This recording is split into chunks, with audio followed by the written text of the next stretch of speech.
Good morning students. आज 2024 का हम लोग पहला वीडियो आज से स्टार्ट किया है। आज हम इंग्लिश के कुछ टॉपिक के बारे में बात करते हैं। इंग्लिश में एक सबसे इम्पोर्टेंट है इडियम एंड फ्रेजेस, सबसे इम्पोर्टेंट टॉपिक है, क्योंकि जितनी भी अगर हम लोग लैंग्वेज अगर स्टडी करिएगा तो एक होता है साधारण लैंग्वेज और एक होता है एम्फेटिक लैंग्वेज, मतलब जोरदार भाषा। यानी आप किसी चीज़ को बोलते हैं तो उसको आप जोरदार तरीका से कैसे रखिएगा, तो उसके लिए हमें कुछ वर्ड को जैसे इडियम एंड फ्रेजेस है उनको अपने माइंड में रखना जरूरी है। इसका हेल्प लेकर के आप साधारण से साधारण बातों को एक एम्फेटिक वे में बता सकते हैं। उसी में हम कुछ आज इडियम एंड फ्रेजेस लाए हैं, जिसमें पहला है एट रैंडम। पहला इडियम फ्रेजेस है एट रैंडम, मतलब बिना लक्ष्य के। उसको हिंदी का मीनिंग क्या है? बिना लक्ष्य के।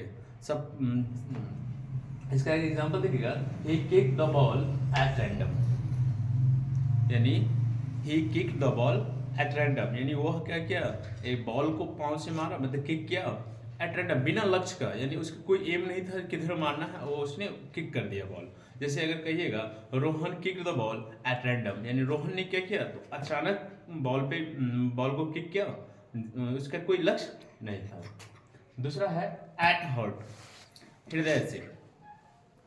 हृदय से कहने का मतलब हुआ, जैसे यहाँ पे दिए हैं he looks rough but he is kind at heart, यानी वो देखने में क्या लग रहा है, रफ लग रहा है, यानी उल्टू टाइप का लग रहा है, बट उसको वो जो क्या है, he is kind at heart, but वो हृदय से क्या है, तो वो दयालु है। तीसरा नंबर पे है एट लेंथ। क्या है? एट लेंथ, यानी एट लेंथ मिस होता है अंत में, एट लेंथ मिस अंत में। जैसे आप कहिएगा एट लेंथ ही सक्सीडेड, यानी अंत में भी वो क्या कर गया, पास, मतलब वो सफलता पा गया। नेक्स्ट है as if. As if miss होता है मानो, एज इफ मिस मानो। जैसे ही टॉक्स एज इफ he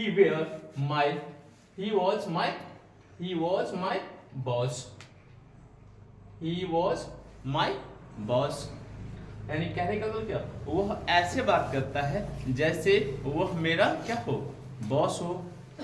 वो मेरा बॉस था, वो ऐसे बात करता था जैसे वो मेरा क्या था, बॉस हो।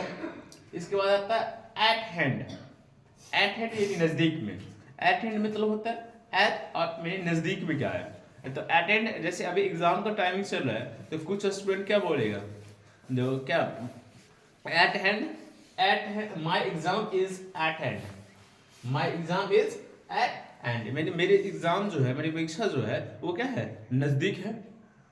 नेक्स्ट आता है at all. At all miss होता है तनिक भी, एट ऑल मिस तनिक भी। जैसे he is not guilty at all, he is not guilty at all, यानी वह तनिक भी क्या नहीं था, दोषी नहीं है, वो तनिक भी दोषी नहीं है। उसके बाद लास्ट में है at times. At times miss होता है कभी कभी, एट टाइम्स मिस कभी कभी, जिसका मतलब होता है at times Rohan behaves like a madman, यानी एट टाइम्स यानी कभी कभी Rohan behaves like a madman, वह कभी कभी क्या करता है, रोहन कभी कभी ऐसा बिहेव करता है, ऐसा बर्ताव करता है जैसे वो क्या हो, एक पागल आदमी हो। इसी तरह से तो ये 5-6 वर्ड हैं जिनको आप लोग को याद करना है। जैसे पहला एट रैंडम, पहला एक बार फिर से कह देते, एट रैंडम बिना लक्ष्य के। एट हर्ट हृदय से, एट हर्ट हृदय से। तीसरा है एट लेंथ अंत में, एट लेंथ अंत में। चौथा है एज इफ मानो, एज इफ मानो। फिर आपको 5वां पे क्या है, एट हैंड नजदीक, एट हैंड नजदीक। छठा पे है एट ऑल यानी तनिक भी। और लास्ट में है एट टाइम्स यानी कभी कभी। ठीक है, हम थोड़ा हट जाते हैं, जिनको भी स्क्रीनशॉट लेना है वो स्क्रीनशॉट ले सकते हैं, और आप लोग कॉपी पे लिख लीजिए, आप लोग भी कॉपी पे लिख लीजिए।